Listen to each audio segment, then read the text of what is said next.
tout le monde, c'est Hugo, One Piece, et aujourd'hui on se retrouve pour une nouvelle vidéo. Alors aujourd'hui ça va être la partie carte du tournoi des tomes One Piece. Donc ce sera du tome 31 au tome 40. Et donc on va commencer directement. Pour commencer, le premier tome choisi est le tome numéro 31. Car on a pour moi l'un des meilleurs flashbacks de One Piece. On découvre Norland et Calgara. Et ce dernier est un personnage que j'adore beaucoup. Et à la fin du tome, on revient au présent avec Ener qui continue son carnage et la tension qui continue à monter. Et pour finir, j'aime bien la couverture, car on voit bien que c'est de base une histoire Nordland et qu'on découvre une histoire en même temps que les personnages. Mais cette histoire est en fait réelle. Et ça, j'ai bien aimé le concept. Ensuite, j'ai choisi le tome numéro 33, car le concept du Davy Back Fight, j'ai bien aimé. L'épreuve où Sanji et Zoro le font ensemble est cool, et ça donne des moments assez drôles avec l'arbitre qui veut pas juger, tout en ayant des moments d'action, vu qu'ils sont 3 contre 2 et c'est beaucoup plus costaud. Donc Luffy avec la coupe afro est très cool. Moi aussi j'aime bien, c'est stylé je trouve. Ah, te voilà de retour toi. Tu faisais quoi les semaines précédentes? Rien, j'étais chez moi au calme. Ah, ok. Et donc, pour finir, le combat Luffy contre Foxy est assez cool et j'ai bien aimé. Maintenant, le troisième tome choisi est le tome numéro 35, car au début du tome, on voit Usopp se faire malmener par Franky et plein d'autres personnes, et c'est assez triste. Au chapitre 330, on voit Luffy, Zoro, Sanji et Chopper qui le vengent, et qui donne un moment assez cool et badass quand on les voit défoncer toute la Franky Family.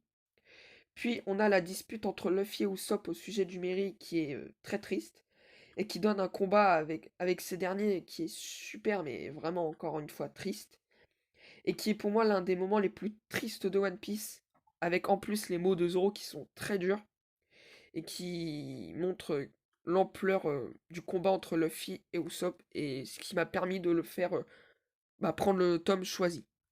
Le tome numéro 37 est aussi choisi, car il y a beaucoup d'action, et on voit que les ennemis des Mugiwara sont très puissants, et les Mugiwara sont souvent malmenés. Et l'on découvre aussi le fruit du léopard, un des fruits préférés, que j'aime bien, quoi. Et enfin, à la fin, on a le flashback de Franky qui débute, et qui est bien, et on découvre l'un des nouveaux personnages comme Tom, qui est celui qui a construit Loro Jackson, et qui est un perso que j'aime bien, ce qui m'a permis de choisir ce tome. Le cinquième tome choisi est le numéro 39, car rien qu'à la couverture, on voit que le tome va être assez sombre, et j'ai bien aimé ça. Le concept des wagons qui est de plus en plus dur, j'ai bien aimé aussi.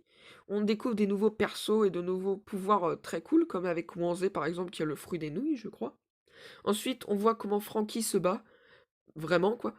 On a Usopp, ou plus précisément Sniper King, qui joue un bon rôle, et j'ai bien aimé. Et à la fin, on a l'arrivée devant Enies Lobby, et donc on voit beaucoup de puissance de la marine, et sous toutes ses formes comprises. Et pour finir, j'ai pris le tome numéro 40, car dès la couverture, on voit la puissance d'Enies Lobby qui nous met l'eau à la bouche, avec comme titre Gear, qui peut nous introduire la nouvelle technique de Luffy, vu qu'on le voit en fumée.